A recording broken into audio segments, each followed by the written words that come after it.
Exposure compensation is a camera setting that allows you to lighten or darken a photo just before you're about to take it. Before I explain exactly what it is, this is what it usually looks like on the back of the camera. It's a bar with a plus sign to the right or on top and a minus on the left or at the bottom, depending on your camera. Also, there's a pointer that starts off in the middle. Different cameras show it in different ways. It looks quite different even on another Nikon camera. There's more on the actual mechanics of changing the setting towards the end of this film. You've probably discovered by now that your camera can make the most appalling mess of your exposures, so that through no fault of your own you end up with a photo where parts of it at least are either too dark or too bright. It may be a lovely bright day and yet the photo is too dark. Your first thought might be that your camera is faulty, but no, what you've actually done is fooled the camera's metering system.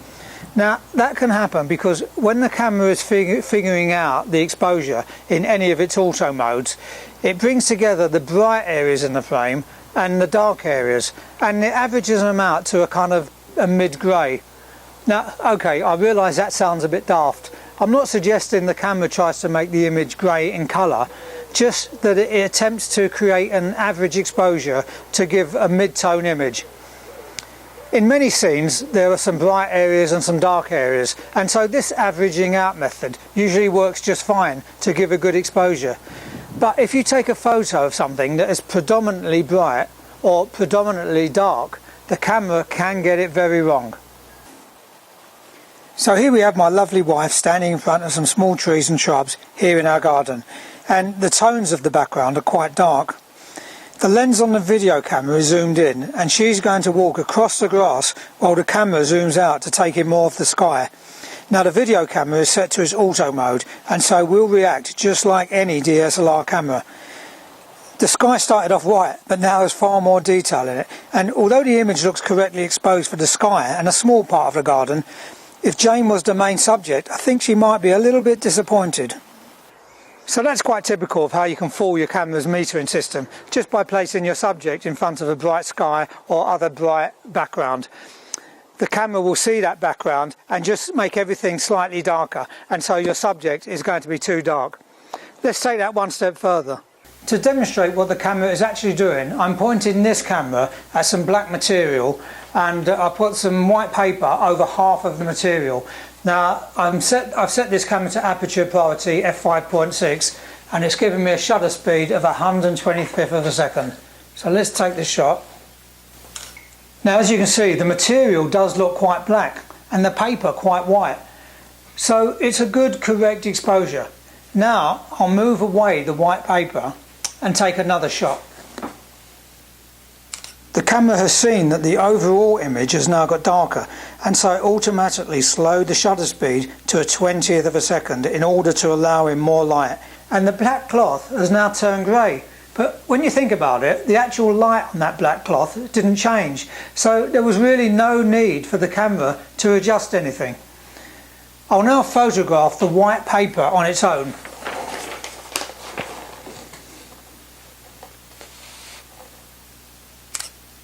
The camera's metering reacted to the light paper and changed the shutter speed to 640th of a second, still at f5.6. And would you believe it, now the white paper has turned grey too. That was quite surprising, wasn't it? Obviously you'd have to be some kind of madcap artist to go around photographing bits of paper and fabric on their own. That was an extreme example.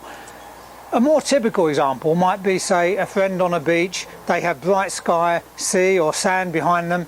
You take the photo and your friend turns out too dark. Also, just think how many snowy photos you've seen recently that were muddy and grey rather than white. The metering system had been fooled by all that lovely white snow. Or how about this? You're taking a picture of somebody very handsome against a dark hedge, but when the person comes into the picture, suddenly their face is a little bit too bright and they don't look quite as handsome anymore. Well, in fact, I'm wearing a dark shirt, so that has kind of accentuated the effect. But if we ask Wilfie to come into the picture, because Wilfie's wearing a white shirt, the camera has closed the aperture down a little bit to make the whole scene a little bit darker.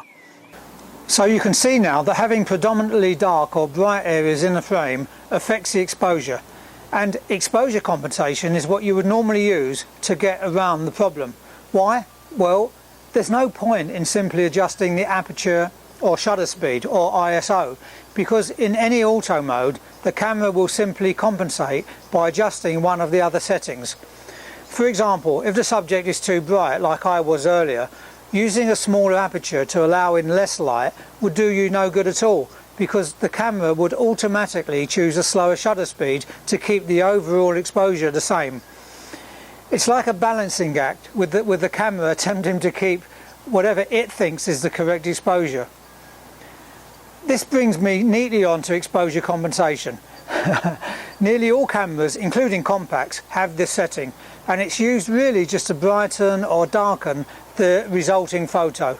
It's very easy to do, but the actual mechanics of changing exposure compensation obviously varies from one camera to the next. First, you usually need to be out of the auto mode in order to be able to use exposure compensation, which, by the way, is another good reason for not using full auto.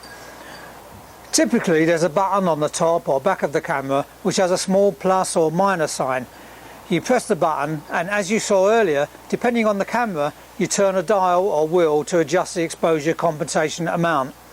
Moving towards the plus side will brighten the image, whereas the minus side will darken it. A good starting point is usually around plus or minus 1. Try taking another picture and adjust the exposure compensation again if necessary. Don't forget to turn it back to 0 again afterwards.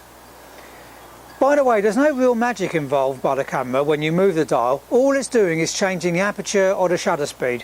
Now, if you're in aperture priority mode, it will change the shutter speed, and if you're in shutter speed priority mode, it will change the aperture. If you need to get good exposures in some difficult lighting settings, exposure compensation is very important. So play around with the camera, get to know the controls, and then go out and practice with it. Bye for now.